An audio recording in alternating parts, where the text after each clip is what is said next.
بسم اللہ الرحمن الرحیم۔ السلام علیکم ورحمۃ اللہ۔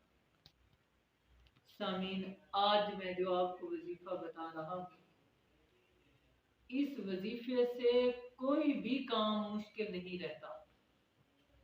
کسی جگہ کو فتح کرنا، کسی شخص کو فتح کرنا، کسی بھی چیز کو حاصل کرنا ناممکن نہیں رہتا اس کے وظیفے کے بعد۔ باہر جانا ہو تو بھی باہر جانا بھی ناممکن نہیں ہے اس وظیفے کو کرنے سے۔ حضرت ابن عباس رضی اللہ تعالی عنہ نے فرمایا کہ جب حضرت ابراہیم علیہ السلام کی ملاقات دنیا کے بہت بڑے بادشاہ ذوالقرنین سے ہوئی تو انہوں نے سوال کیا، اے ذوالقرنین بادشاہ، آپ نے مشرق سے لے کر مغرب تک کا دنیا کا اتنا بڑا رقبہ کیسے فتح حاصل کی؟ اس رقبے کو کیسے آپ نے فتح کر لیا؟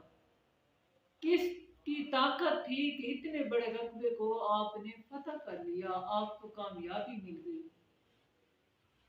تو حضرت ابراہیم علیہ السلام کو جو ذوالقرنین بادشاہ نے جواب دیا، کہا کہ مشرق سے مغرب تک پوری دنیا کا جو مالک و مختار بنا، جو میں بادشاہی مجھے ملی، جو فاتح میں کہلایا، اس کی وجہ یہ تھی کہ میں قل هو اللہ احد، اس سے اللہ کی مدد حاصل کرتا رہا، اور یہی وہ کلمات تھے جس کی برکت سے اللہ نے مجھے کامیابی عطا کی۔ اس کے ساتھ انہوں نے کہا چند ایسے کلمات اور بھی ہیں جن کی وجہ سے مجھے کامیابی ملی، اور وہ کلمات کیا ہیں؟ وہ کلمات حضرت ابراہیم علیہ السلام نے جو کلمات فرمائے وہ بھی بتا دیتا ہوں، اور اس سے پہلے اس کے وضاحت بھی بتا دیتا ہوں۔ جو شخص اس کلمات کو پڑھے گا، اللہ اس کے 10 لاکھ نیکیوں کا ثواب عطا فرمائے گا، اور اس کے 10 لاکھ گناہوں کو معاف فرما دے گا، اور 10 لاکھ نیکیاں عطا فرما دے گا۔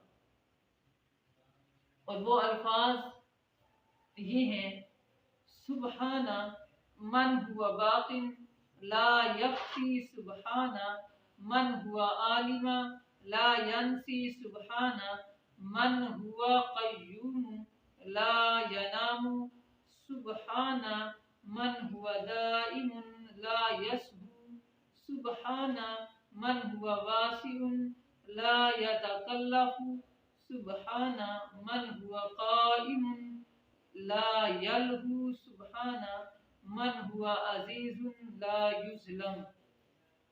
یہ وہ الفاظ ہیں جس کے پڑھنے سے 10 لاکھ نیکیاں عطا فرما دیتا ہے اللہ، 10 لاکھ گناہوں کو معاف فرماتا ہے، اور 10 لاکھ درجات کو بلند فرماتا ہے۔ اور حضرت ذوالقرنین نے انہی الفاظ کی برکت سے اور قل هو اللہ احد کی برکت سے مغرب اور مشرق، یہ دنیا کا عظیم خطہ انہوں نے فتح کر لیا۔ اگر ہم بھی اپنے مقصد کو ذہن میں رکھ کر یہ الفاظ پڑھیں، اللہ ہمیں بھی اس مقصد میں فتح اور کامیابی عطا فرمائے گا۔